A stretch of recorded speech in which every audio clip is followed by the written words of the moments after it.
Good evening, soccer fans, and welcome to Our Cup of Tea. My name's John, and I'm no longer the host, but that's okay. Before I sign off this evening, I want to say thank you. I want to say thank you to this community of awesome people in the women's soccer community who've given me an opportunity to come at you guys every single week for the last few months. When Liz and I started this and had this idea back in April, it wasn't something that we had perceived to be able to last. We thought once we signed off, and we continued to do that all the way up until this month. And life got busy, but it was because of you spending time with us on your Monday evening to talk about soccer that we continued. And it's also provided Liz and myself the opportunity to become part of this community.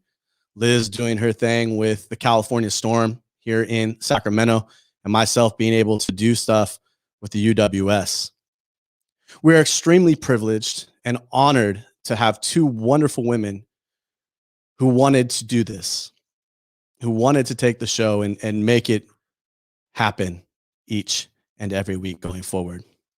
And so it was with the great honor and privilege that I say thank you to Satara and Harlie for giving me this chance and saying the wonderful words and taking these things to the next level. As Joe has said, I'll be here for a minute. It's a new chapter, and Joe, it certainly is. So it's not goodbye, but hello, and thank you for everything that you guys have provided me to get to another area, another chapter in my life. And I hope that this show does the same for these two fabulous women. Again, thank you, and cheers, everyone.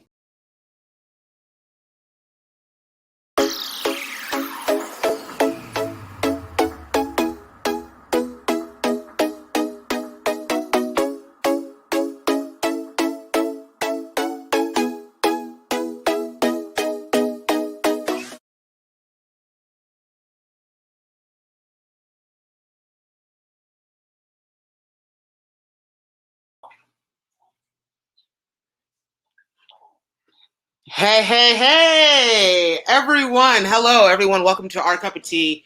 I am Satara Murray. I'm a little about myself. I'm a former professional soccer player. I played in England for Liverpool FC Women for about 4 years, and then I made my way back down here to the NWSL and played for the Houston Dash up until the middle of last year. And I ended my career off in Colbolton, playing in the top tier in Norway. So I want to say thank you to Jonathan and Liz for everything, for handing this amazing show over to myself and Harlie, who will introduce herself here in a second. And I just want to thank you for everything. You guys have paved the way for us to do our thing, and we're excited to take over.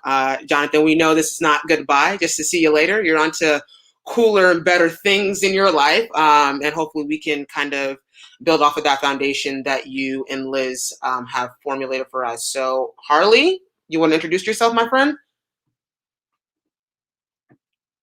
You're muted. You're muted. There you go. Oh, no, still muted. There you go. Perfect. Hi. You got it. Oh, wrong timing, too. Sorry, guys. I'm Harlie Ford.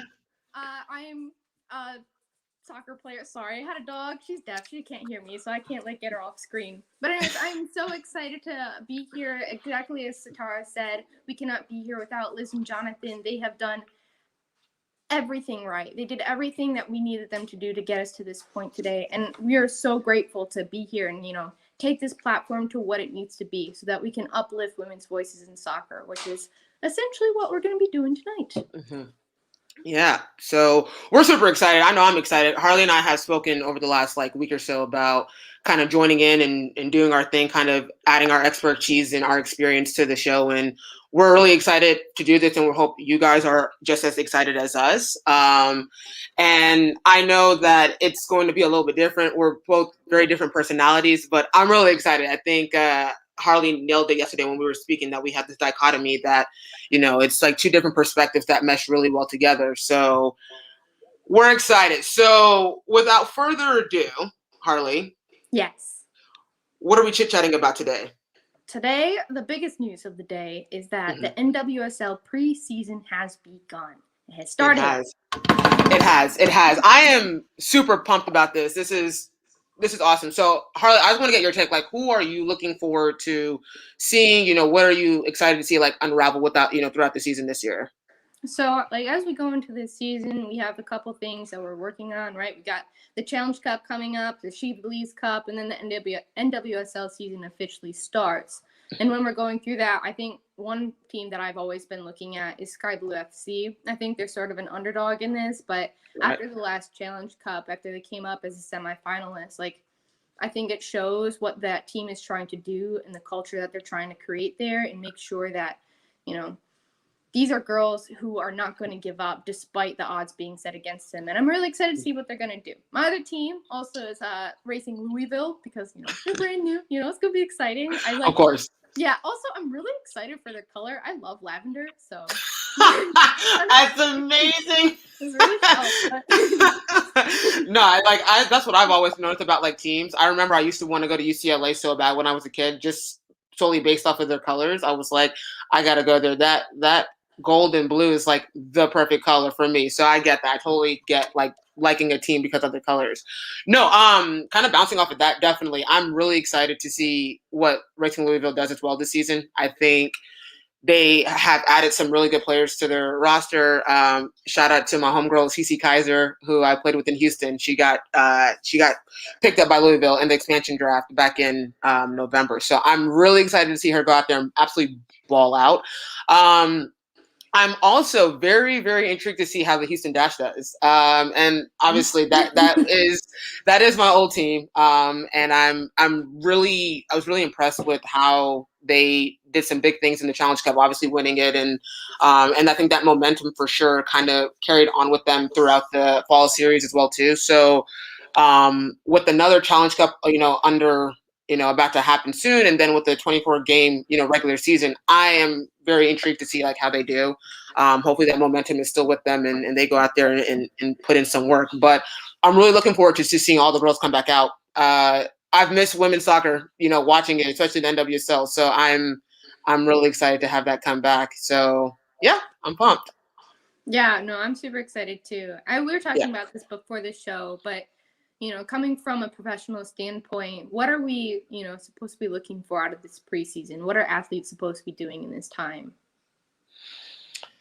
I think with last year with COVID, such weird times, things weren't normal. So I think a little bit of normalcy will hopefully start to creep back in. They go through like their normal regimens, but we don't know what's going to happen this year with the pandemic at all.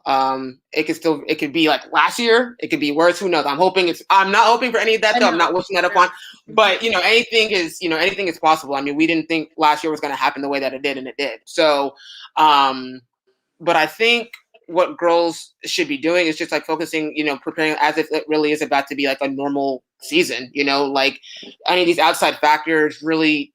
There's really no room for them. Like either you prepare properly or you don't, because that's really up to you. But I think just kind of preparing as if it really is just about to be a normal season, like nothing, That's so wild because my last year I just graduated from Weber International. I got my MBA there, but I also had the unique experience of being able to play soccer at the same time as doing a graduate degree.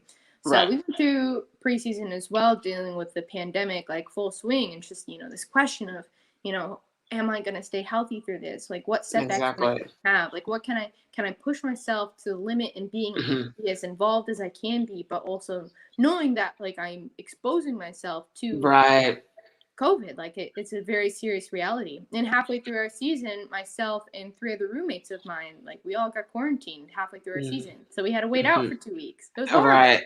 I know it's weird. And it's, especially like you said, like you are obviously, you're trying to put in a little bit more. You are putting yourself at risk, doing things like that. But I don't know.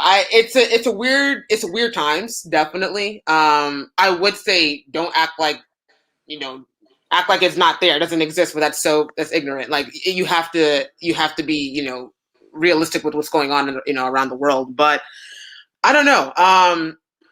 you know what I'll do? I'll definitely ask my friends who are still in the NWSL, like, how is preseason? Because I know it's probably so much different than, like normal. I know they're obviously taking different, precaution measures and doing things a whole lot differently than what they normally do. So perhaps I'll ask somebody. I have a couple of sources out there that can help me kind of see what's going on. But I guess this is the new normal now. So yeah. what can you do? What can you really do? like that, the new normal. It's like, oh boy, I know. it's been a year, Satara. It's been almost a year. It's been almost a year. It's crazy to think that like we literally have been going through this for a whole year now. What it doesn't look, with it not looking like it's easing up really anytime soon. But I think one of the biggest things that you have to look at all this is just staying optimistic. As hard, it may be a lot easier said than done, but especially with athletes, we get into like this mindset. I know for me, I was struggling mentally hardcore last year when we were in quarantine because we had started preseason last year. I think we were in it for about 3 days and then everything got shut down. And we were thinking under the impression, oh, it's only going to be for like 3 days, right? We'll start back up on Sunday. And then it was like, oh, psych, we're out for like the entire year. It was crazy. So I know for a fact that like I mentally checked off, and I know that's like a thing that could potentially happen to numerous players, So, but it's always kind of checking that mental health and making sure that like everything is intact, and know that there are sources out there to talk to people, resources to talk to people that can help you, through these really challenging times, because they're exactly that, challenging times. So yeah, but I mean, that's something that's, you think about being an athlete and the struggles that, athletes are facing as part of the pandemic, but also specifically being a woman, like being a female athlete during this time, right? When, just being an athlete usually isn't enough. You have to have like a second job. Either you're working within the organization, doing promotion for them, so it's just like, it's scaled on top of each other. So I really think, it'll be so critical for these teams to field well established athletes so that they can go forward and that they are not at risk. They're not going to get hurt because they're undertrained, so that they're going off the field, but also they have the support that they need so that they don't have to worry about choosing, one life over another, choosing soccer over like being able to sustain themselves economically. Absolutely. No, I honestly couldn't have said it any better myself. I think you nailed it right on the head. And that's exactly right. This out here isn't for just for anybody, doing this stuff that, being a professional athlete, it's there's a serious sacrifice that you have to take to, to actually do something with it. So, and especially during these times that we're in right now, it's like, how do you really just like tap into, all areas of your life where everything kind of is like having your full undivided attention. But, oh man, I'll tell you what though, I've only been retired for about 5 minutes, but there's like this weight that hasn't been off of my shoulders since I've been, since I've retired. And, it's like not having this, insane amount of like pressure coming in, with being a professional athlete, because like just the things that you're talking about right now, like just dealing with that alone is enough. But that's not the only thing. There's so many other intricacies with it as well too. So yeah. But on that note, I wish all the girls the best of luck in the league. This is going to be an incredible season. And on top of all of that, this is the NWSL's 9th season, which is like history making, because when I saw that, I was like, what the heck? This is so cool. Like, the fact that they've made it to, year 9 with, and especially being in the middle of a pandemic last year and dealing with all of that. This is awesome. Like, shit, round of applause for the NWSL, because that's incredible. I'm super happy for them. Yeah, I mean, as being an athlete during the time, like going through everything that we've been through, I'm so excited for them to finally get out there and finally, I just want to see women's soccer. It's been like, we finally had like the U.S. national team come back and like played against Colombia. And it's like, it's 2 games. Like, exactly. So good. It's been 84 years. No, I'm kidding. I'm being so dramatic right now.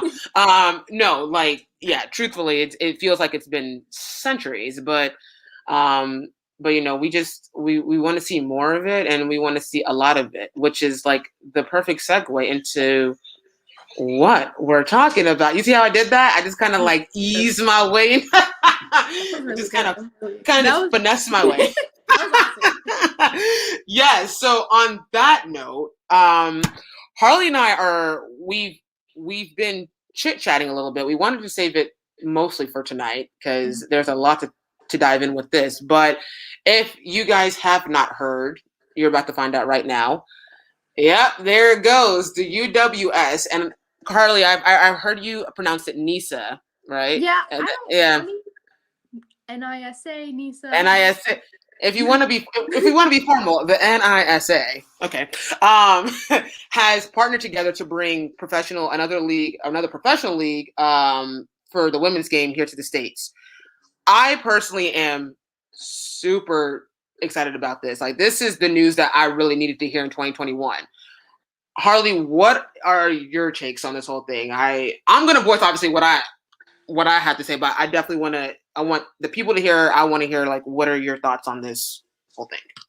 Yeah, I mean, just coming from a grassroots perspective, like, I've been in the lower levels of soccer for a few years now, and UWS has always been that, like, reigning champion of stability. They've always been there for women, and to be fair, like, they're not an old club or an old league, but the time that they have had, they've made the most of it.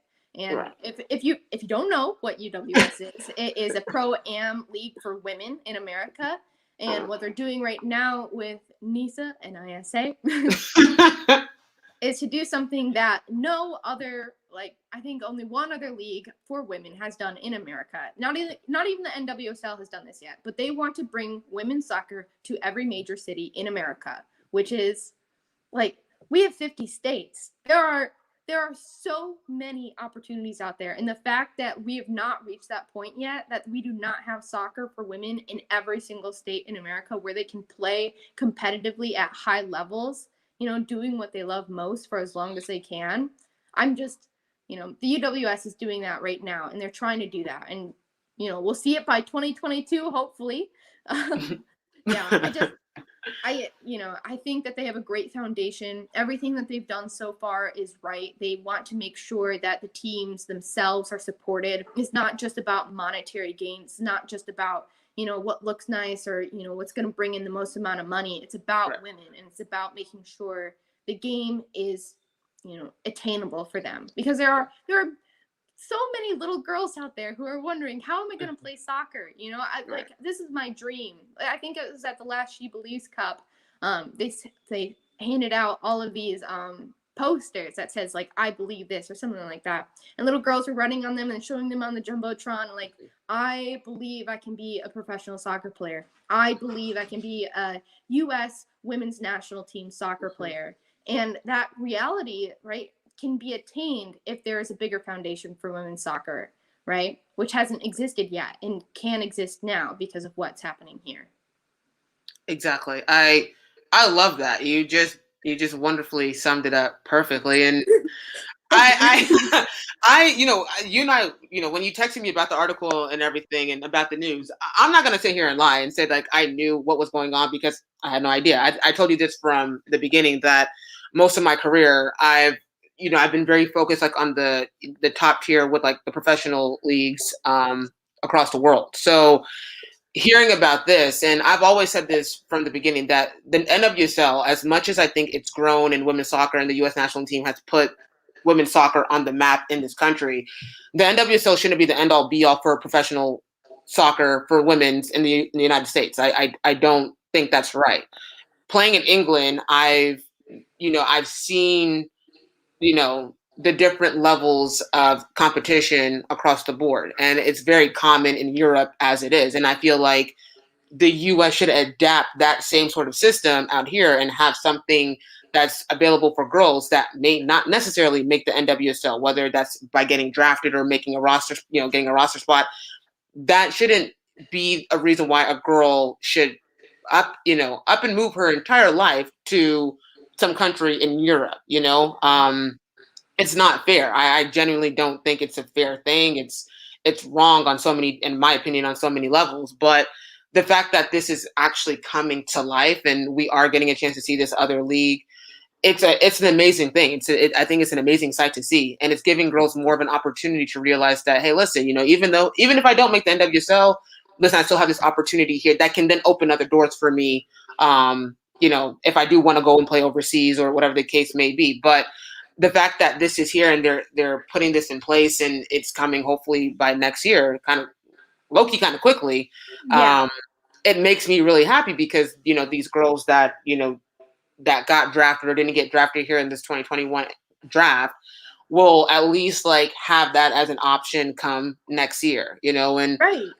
and like having that be sort of like that foundation. And I kind of look at what the UWS and NISA are doing as like a developmental stage into getting into the NWSL ultimately, and I've heard from, and I've also read that there's been so many like UWS alum that have, gone through that and then either are on NWSL teams now or on, top teams in Europe. I mean, we just saw Katarina Macario sign with Lyon and, yeah. So, I think this is really giving girls, that opportunity right here in their home country that there is an opportunity for them outside of the NWSL, which I freaking wish I had when I was coming out of college. But, it's not, these things happen for a reason. And I think it's a really great thing. And I can't wait to see like how it evolves over time and, see the girls and see the teams. I mean, having a team in, every like major city in America, I mean, that's pretty sick no matter how you twist it or turn it, So I'm really excited about this. I think it's going to be fantastic.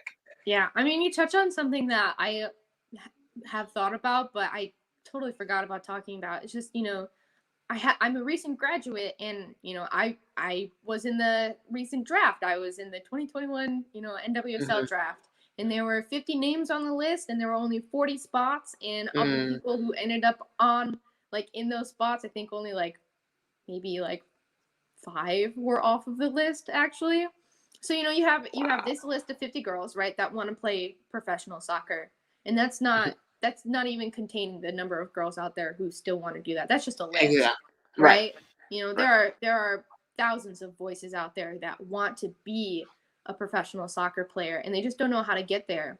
And so for me, right, being on the draft, it was not about like I wasn't trying to be unrealistic about what I can do as a soccer player right now. I have a lot to grow. I have a lot to learn, but like I wanted to have my name out there and I wanted to show that like I was not afraid of that opportunity. I wanted to, be like, this is a step that I'm willing to take. Like I'm willing to get to this next level of soccer.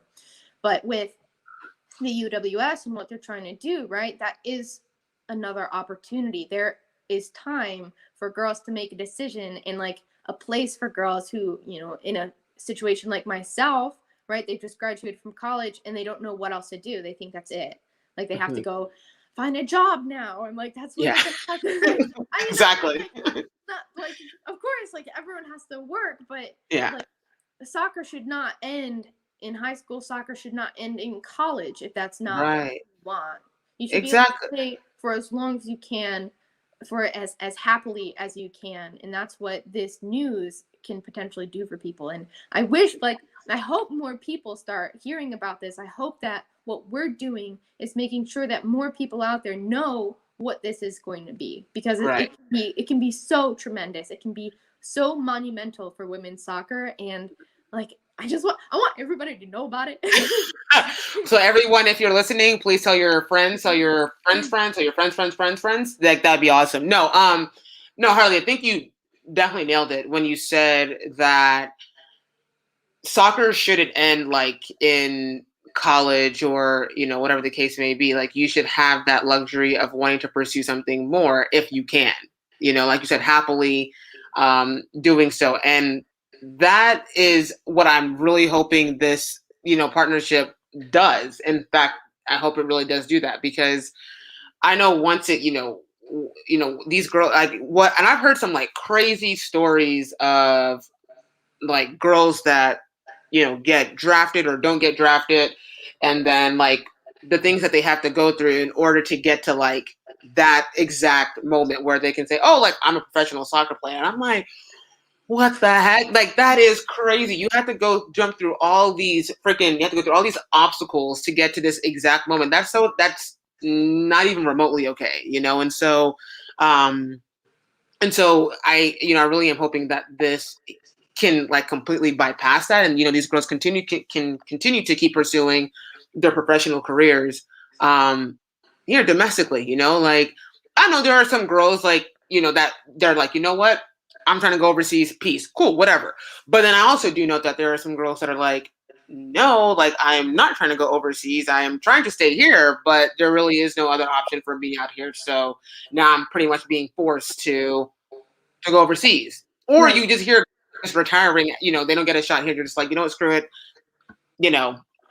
I'm hanging up the cleats, like that's it, peace. And it's just like that's so sad because you just never know what some of these girls that just retire out of nowhere, what their careers could have been like had they had something like this in place where that allowed them to continue and pursue their career or whatever the case may be. But yeah, it's interesting, but it's great news nonetheless, right? Like that's the point of this is like this really is like great news, like overall for women's, like for the women's game, especially here in the States. So yeah, Absolutely. I just like, oh man, it's so interesting. Like, especially as I've gotten to know you, like the story is not necessarily unique of the struggle to play women's soccer, right? I personally have known so many girls who have been in the same position where it's just like they've done everything that they can do to get where they want to be, and still there's like some barrier to get past that, whether it's with money, whether it's with connections, whether it's with the support or the foundation they need to get to the next level, right? It should, and I guess maybe I'm not as learned in what men's soccer is. I'm not as invested on that side, but it doesn't seem to me like that's a very like if that happens, it's a unique story, right? Mm-hmm. Like we all hear about Pele like juggling the mango, like that's like that's but such a unique story. It's such a staple of like men's soccer. Like that is something that I always think about. But on women's soccer, I hear it all the time, like just the struggle to get to where they need to be. Like one of my favorite soccer players, it took her until she was in her late 20s to finally be able to be a professional soccer player. Like it took her that long. And at that point, right? How are you supposed, like, you only have a finite amount of time at that point to really, like, do what you're supposed to do. Exactly. I don't know. I could go off on this about it was so long. That's the point of the doggone podcast is to go off on things like that because it really isn't right. Like I had friends that I played with in my youth club and even played with and against in college, and seeing their names get like hearing their names being selected in the draft a few years ago, it warmed my heart because I was like, yes, like they did it, they made it. And then I heard like a few weeks later, didn't even make like the roster, and I'm just like, what? And then I'm hearing all over the place like what the next move is. Some are, and that's when the whole conversation of, okay, do we try other teams within the league, or do we go overseas, or do we just quit altogether? And I'm just like, but you're 22. Like, why are you quitting? Like, retiring. You know what I'm saying? Like, that shouldn't even be an option. Like, if you had no aspirations to play professionally, cool, whatever. But like, if you did, and that's what your heart desires, then you should have that same luxury and that same. You should be entitled to be able to pursue that here in your country, no matter how you twist it and turn it. So.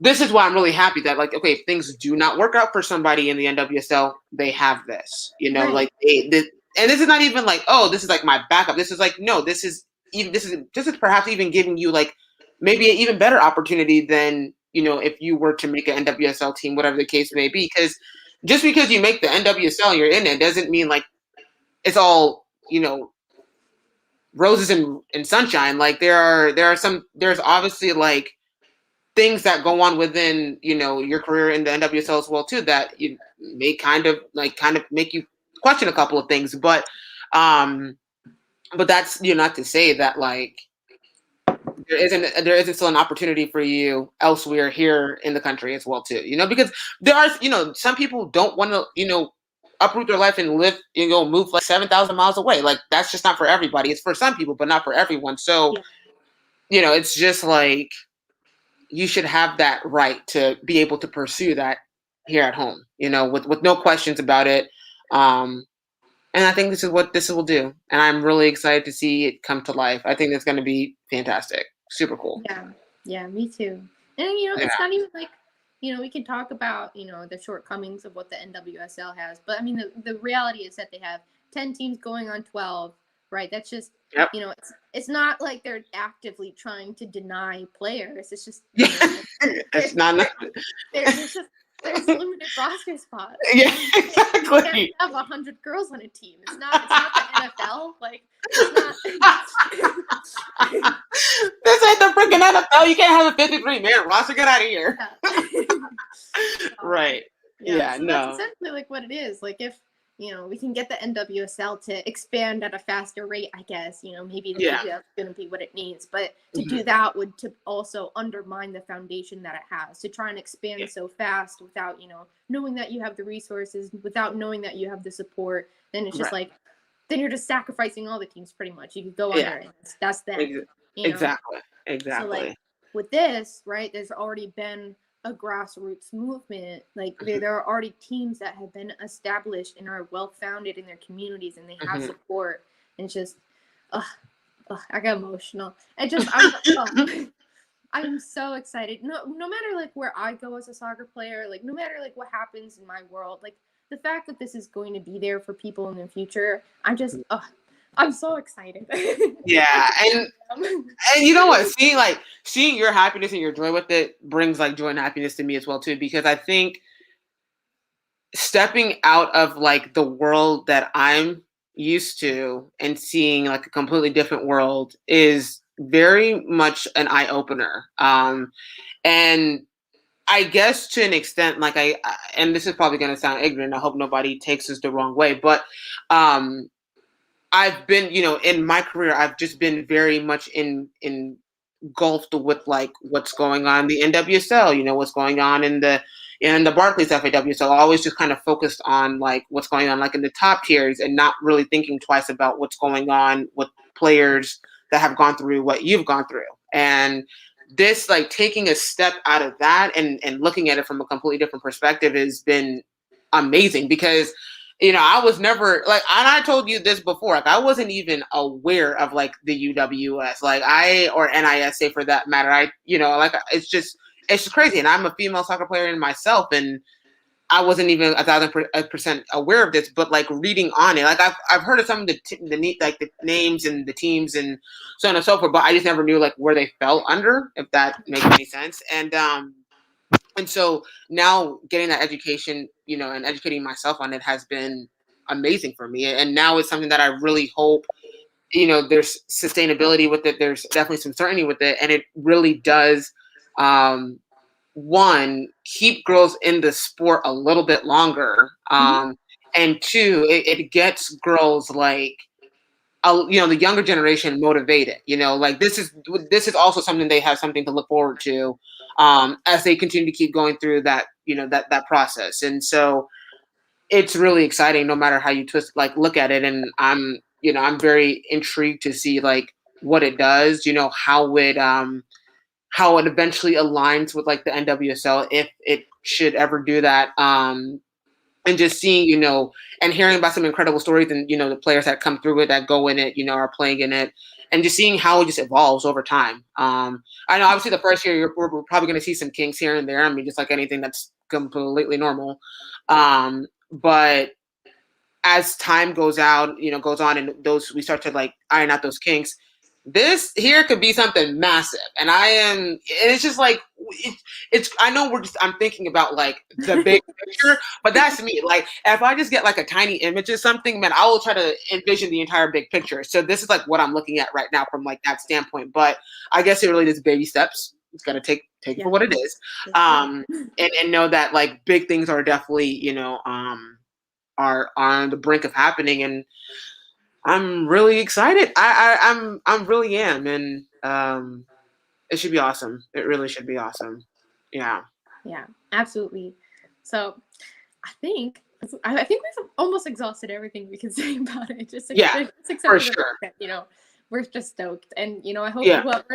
whoever is a part of the UWS and is currently listening in, I hope we've entertained you with how excited we are. Definitely. Yeah. Just going forward with the show, any past fans who've been with Our Cup of Tea, and whoever's joining on now with us, I hope that we show you guys the same amount of passion and the same amount of care that Liz and John did for this show. Everything that they did, they made sure that fans were well taken care of. Everyone who chimed in, constantly putting up comments, shouting out to people, making sure that everyone is respected and understood that they have a place on this show. It's a big family, right? That's what we're trying to do here, and I hope that we can be a part of that family, that we are brought in, and that we're also able to bring something more, give something back. And that's my hope with what we're doing here, regardless of what we talk about. As long as we're always giving back, putting something positive out there, that's what I'm hoping to do. Yes, absolutely. Just going off of that, yeah, everybody, everybody's included. This is about inclusion, and everybody's welcome here. We want to hear y'all's opinions. We want to kind of get a better insight of what you guys would like us to talk about, go over.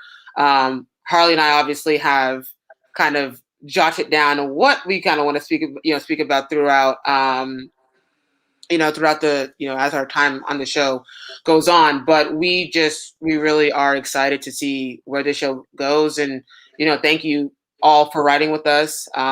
We know we're not John and Liz, but hopefully we could be a better hopefully we can be like a good second.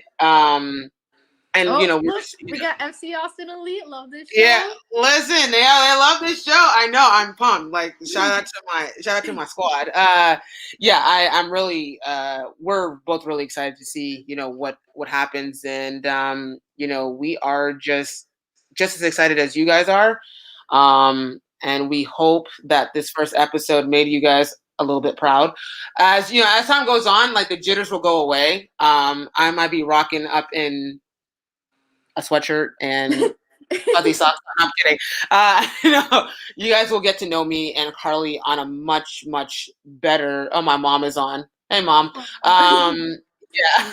Dad. Oh, okay, awesome. We also have Robert, who is the COO of the UWS, from what I understand. So, hello, Roberto. Sorry, Roberto. Thank you, Roberto. I hope you enjoyed what we had to talk about today. Yes, I do too. Had I known that, I would have been more casual about that. No, I'm kidding. Look at Unity FC Soccer Central Florida is big proud of you. That's a sick. This is awesome. The comments, please keep the comments coming, because we really love it. We like to know that we're doing somewhat of a decent job and not, falling flat on our faces. But it looks like we're doing well, Harlie. So okay. I don't know. I guess I can take this up full time at some point. We can have our own little actual show, and it'd be like the next Ellen DeGeneres. That'd be sick. No, I'm kidding. Oh, man, that would be excellent. Yeah. That's big thinking now. That's huge thinking. Yeah. But as going forward, something that we were talking about is that besides our own voices, we do want to uplift other voices in the community. So we're gonna do our own personal research to try and get organizations that are trying to uplift women's soccer onto the show. But if you're listening right now and you are that organization, you're trying to uplift women in soccer, shout out to us, get in contact with us. We're on Twitter, I believe, at Our Cup of Tea, I'm sure. You nailed it. Oh no, I do not want to group this one up. I will try to make sure that everything's connected out there. But that's really something, as we move forward, we want to get in contact with the people in the community, and so that we can get them on the show and make sure you guys are being a part of the Our Cup of Tea family. Most definitely, yes. So please share this with all of your friends, friends. And we'll love to have anybody that's trying to pave the way for the women's game on this show. And we are very excited to come back, in about 2 weeks' time, and talk to you guys again. really thankful for the opportunity. John, Liz, thank you again. Fans, thank you. Thank you. Yeah, And next we show, are February 15th. That's our plan. February 15th. February 15th. Satara, what's happening right after that? Well, Harlie and I just discovered that the She Believes Cup will start 3 days after that? 3 days after that show. So we're like in the week of the She Believes Cup, which I know I'm really excited about since it did not happen last year. And Harlie, I believe that you're quite excited about this as well too. Right? Absolutely. So it's like picture perfect. We're gonna be talking about that next time, and probably exactly. Whatever else comes on. Oh hey, yeah. U.S. Soccer. Oh, hello. That's really sick. Okay, hey, sweet. We're looking forward to what you're doing. So thank you. Yeah. Can we just say a huge shout out to you guys for making huge moves in the women's game? Like, this is big. This is gorgeous. That's the only way I can describe it. It's a gorgeous move. Yeah. And so I have. Should we thank some people here at the end? Yeah. Go ahead. You got this. Cool.